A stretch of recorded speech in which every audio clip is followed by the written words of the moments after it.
Olá, sejam bem-vindos. Bom dia a todos. Estamos começando aqui uma segunda-feira, pela Vocação Jurídica. Como é que foi o Dia das Mães? Espero que vocês tenham aproveitado bastante ao lado dos entes queridos, né? O meu foi maravilhoso, graças a Deus. Então, estamos aqui novamente, deixa eu me apresentar para quem ainda não me conhece. Meu nome é Roberta Andriane Renault, eu sou advogada criminalista, advogo nessa área há 20 anos, sou criadora da fanpage Vocação Jurídica, aonde com muito carinho e com muito amor eu compartilho conteúdo gratuitamente para vocês, geralmente de segunda a sexta-feira. Às vezes eu não consigo fazer por conta dos meus compromissos profissionais, mas sempre que posso, estou presente. Bom, vamos lá. Nas últimas semanas, eu vinha abordando o assunto que é de extrema importância, que é o das estratégias defensivas. Essa tarefa nem sempre é muito fácil para o advogado que está iniciando a carreira. E principalmente porque ele é pressionado pelo cliente. O cliente chega até o escritório dele, apresenta uma situação e aí ele quer uma resposta. Então, aquele que está começando a advogar na área criminal não se sente ainda muito seguro de dar essa estratégia. Aliás, não sabe nem o passo a passo de como fazer para definir essa estratégia, não é verdade? Então, e aí eu disse para vocês que essa definição da estratégia, ela vem muito antes da elaboração do prazo. Os advogados ficam muito focados no prazo propriamente dito. Eu tenho que fazer uma resposta à acusação, eu tenho que fazer uma defesa preliminar, uma defesa prévia. Primeiro que ele não conhece nem a diferença entre esses dois institutos. Né? Não sabe qual é a diferença entre defesa preliminar, defesa prévia, resposta à acusação. Mas ele acha que tem que fazer aquele prazo e acabou. E aí ele vai buscar o quê? Modelos de internet. Vai até o Dr. Google, pesquisa lá modelos de resposta à acusação, copia e cola, porque acha que a situação é parecida e acabou. Não. Muito antes de você redigir o seu prazo, você tem que saber como definir a sua estratégia defensiva. O que é isso? Quais são os pontos que você vai abordar nessa defesa? O que pode ser invocado em prol do seu cliente? Quais são as teses? Tem teses principais? Tem teses subsidiárias? Como que você vai fundamentar isso? Depois que você chega a esse caminho, a essa definição, aí sim, aí você está preparado para o prazo, né? Então, eu aproveito aqui essa live para também convidá-los no próximo dia 15, né, quarta-feira, eu vou começar um curso novo de estratégias defensivas.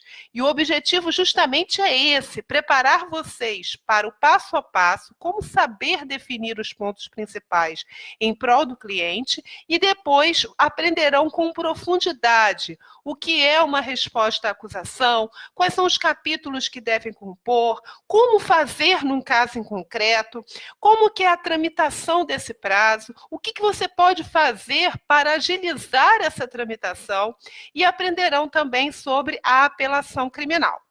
Mas vamos voltar aqui ao nosso tema da live de hoje, né? Bom dia, doutor André, bom dia, doutor Joel. Então, hoje eu quero dizer a vocês o seguinte, sobre a estratégia na condução do seu negócio. Porque não adianta nada, você pode ser o melhor criminalista, você pode ser o melhor advogado, mas se você não saber, né, como cobrar honorários, como administrar o negócio, como estabelecer estratégias para que a sua advocacia prospere, de nada adianta. Então, você tem que conciliar a excelência na advocacia com a estratégia na condução do seu negócio. E aí você pode me perguntar, Roberta, mas negócio? Eu sou advogado autônomo, não sou empresário. Você está muito enganado. Seja você uma sociedade de advogados com um CNPJ ou um profissional liberal que está atuando sozinho, você é, sim, um empresário. Você tem um negócio em mãos e você tem que saber como conduzir. você tem que empenhar técnicas de marketing, você tem exatamente como definir os seus honorários advocatícios. Tudo que você fizer errado, que não for planejado com antecedência, poderá culminar na sua falência, na falta de sucesso. Você não consegue prosperar. Então, encare, independente da posição que você se encontra hoje, mesmo não tendo um CNPJ, encare como um negócio. A advocacia é um negócio como qualquer outro. E você é um empreendedor, ok? Bom, então, todo advogado ele tem que saber fixar os seus honorários. E hoje, o título até, né, que eu botei para vocês, pressa na fixação dos honorários advocatícios, muita calma nessa hora. Por quê? Porque o que eu verifico é que muitos advogados têm uma pressa. Quando o cliente apresenta a causa, ele geralmente tem uma listinha lá com os serviços, e para cada serviço ele fixa um valor, e é um valor fixo, né? E aí ele apresenta ao cliente logo depois que ele coloca a situação específica, né? A gente fica ansioso para pegar aquela causa, fica com medo de um outro advogado agir com mais sabedoria e pegar aquele cliente, então a gente acaba metendo literalmente os pés pelas mãos, né? A gente acaba fazendo besteira. E eu digo isso porque eu mesma atuava dessa forma. E quando eu comecei, eu às vezes botava no contrato de honorários a atuação na primeira fase e na segunda fase. E aí fixava um valor, dizia que era um valor promocional, e via que não valia a pena o valor que eu tinha fixado para acompanhar todo o procedimento ordinário e depois em grau de recurso. Eu acabava tendo prejuízo, porque eu pagava para trabalhar. Então, isso é um grande problema. Bom dia, doutor Clóvis, tudo bem? E eu já vi também alguns advogados colocando, fixando seus honorários com base na tabela da OAB. Então, vamos lá. Inquérito policial. Pouco importa se é um inquérito policial referente a uma lesão corporal grave ou um crime de homicídio. Está lá, tabela da OAB, inquérito, então você bota aquele valor para qualquer situação. Então, o inquérito que você tem que acompanhar é no interior, que fica muito longe do seu escritório, não interessa. É o mesmo que você vai cobrar o mesmo valor do que aquele que você tem que pegar uma barca ou um frescão ou um metrô e em 15 minutos você está lá no fórum, na delegacia. Será que é assim que a gente cobra? Essa é a forma correta? Olhar a tabela da OAB e ir colocando e fixando? É claro que não. Antes da gente fixar os honorários, a gente precisa exatamente entender qual é a dimensão do nosso caso, qual é o serviço que a gente vai prestar realmente, né? A cobrança de honorários ela tem que estar relacionada ao trabalho efetivo do advogado. Bom dia, doutor Cláudio Roberto, tudo bem? Seja bem-vindo. Então, quando você mostra ansiedade no momento em que o cliente se apresenta no seu escritório, no momento em que o cliente coloca uma situação, você está mostrando também falta de profissionalismo, né? É importante que para você poder se destacar na área, você já tenha um comportamento diferente. Então, ao contrário daqueles advogados que apresentam honorários lá na lista, na tabela, você vai dizer o seguinte, você vai dizer, olha só, eu só cobro em cima do que realmente eu faço. E eu quero dar o melhor serviço, o melhor atendimento ao senhor. Para isso, eu preciso ver o processo, ver o inquérito, e aí, com base na dimensão do caso, porque nem sempre o que o cliente conta para você é o que está lá sendo investigado. Então, só com base nisso é que eu posso fixar os honorários. Isso mostra um destaque, um diferenciamento do que vem acontecendo aqui. A gente sabe que o advogado ele cobra imediatamente sem ver nada. Ele já sai cobrando. E isso gera uma insatisfação do cliente. E eu vou te mostrar por quê. Né? O que acontece? Quando você cobra um valor imediatamente, Vamos supor, o cliente apresentou um caso, né? E aí você tem que examinar o inquérito policial. E aí você fixa lá, sei lá, R$ 3.000 para acompanhar aquele inquérito. Aí você chega na delegacia, você vê que é um caso muito complexo, que vai requerer muito estudo, que você vai precisar de outros estagiários para te ajudarem, que você vai precisar comprar doutrina, enfim, a tarefa, a sua atividade vai ser muito mais complexa do que, por exemplo, naquele inquérito que você acompanhou de lesão corporal grave. E você já cobrou o valor, né? Então o cliente pagou aquele valor. E aí você percebe, ao longo do acompanhamento do processo, que você realmente está pagando para trabalhar, que aqueles honorários não foram suficientes. Aí é que vem o erro. Muitos advogados, com base nisso, cobram outros valores. Então, eles combinam uma coisa no início da contratação e, ao longo do tempo, eles vão aumentando.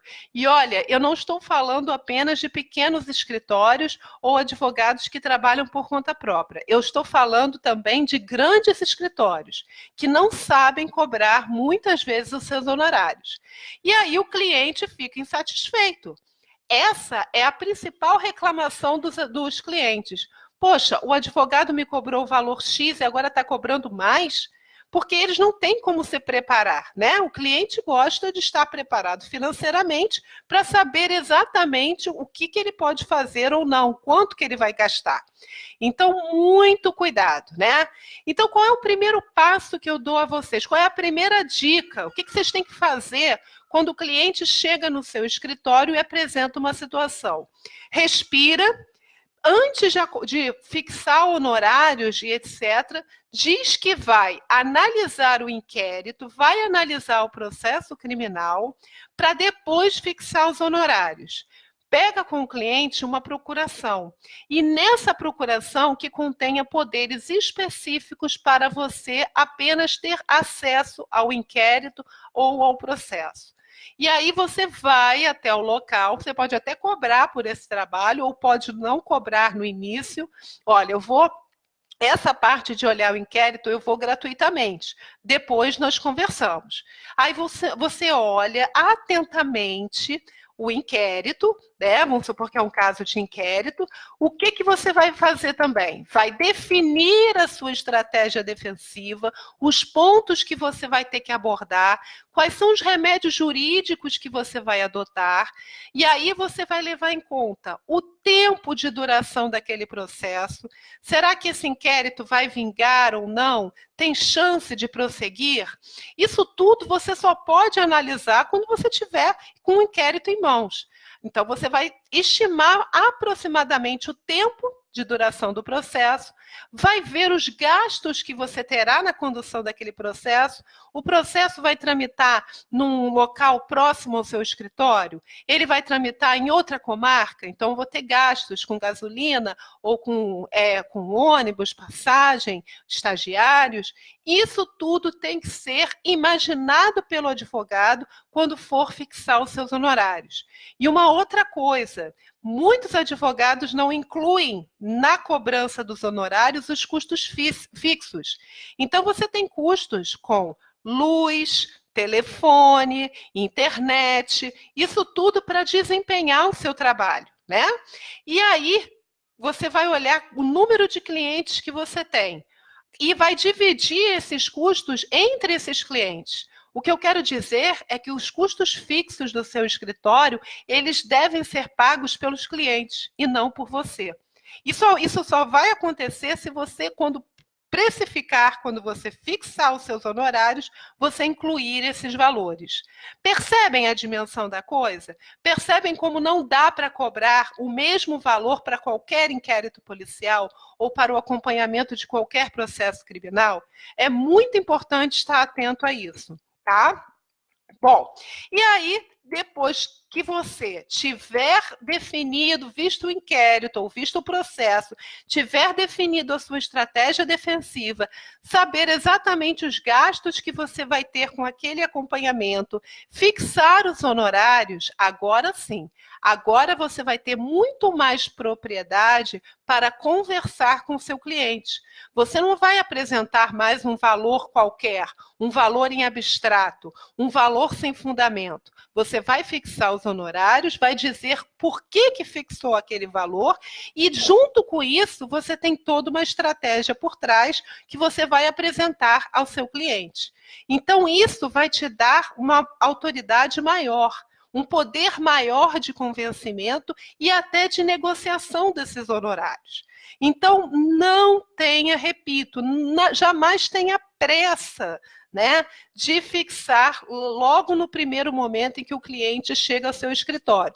É lógico que você não vai demorar nessa fixação dos honorários, você vai pegar esse inquérito, o processo vai analisar o mais rápido possível, porque existe uma grande competição, né, entre os próprios criminalistas e uma falta de solidariedade entre nós, infelizmente, né? A gente vê advogados indo a presídios e mesmo com clientes, né, com presos que já têm advogados, entrando nesses processos e roubando clientes um dos outros. Infelizmente, essa é uma realidade que vem acontecendo. Então, você vai fazer com o mais rápido possível, mas acredite em mim, se você fixar os honorários fundamentados e mostrando toda a tese, você com certeza vai conquistar aquele cliente. Então, pessoal, essa era a minha dica de hoje. Eu espero que vocês tenham gostado da presente live. Amanhã farei uma outra live. Eu quero fazer também, não só com questões voltadas para a estratégia defensiva, para o direito penal e processual penal. Eu sinto que muitos têm dificuldade na administração do seu negócio. Muitos se sentem inseguros de como conversar com o cliente, de como montar o seu escritório, e eu acho que isso tudo faz parte, né? E é importante que o advogado tenha esse contato com a advocacia, com a administração do negócio, tá bom? Bom, quem quiser entrar em contato comigo, aqui na parte descritiva do vídeo tem o meu contato via WhatsApp, e aí você fica à vontade, tanto para participar do meu grupo fechado de advogados iniciantes, como também para se inscrever em algum dos meus cursos. Esse de estratégia defensiva, repito, começa agora, quarta-feira, e está num valor compatível aí para quem está iniciando e enfrentando algumas dificuldades na advocacia, tá bom? Mais uma vez, muito obrigada por estar aqui nessa manhã e até amanhã com uma nova live, se Deus quiser. Fiquem com Deus, pessoal. Um abraço, viu? Tchau.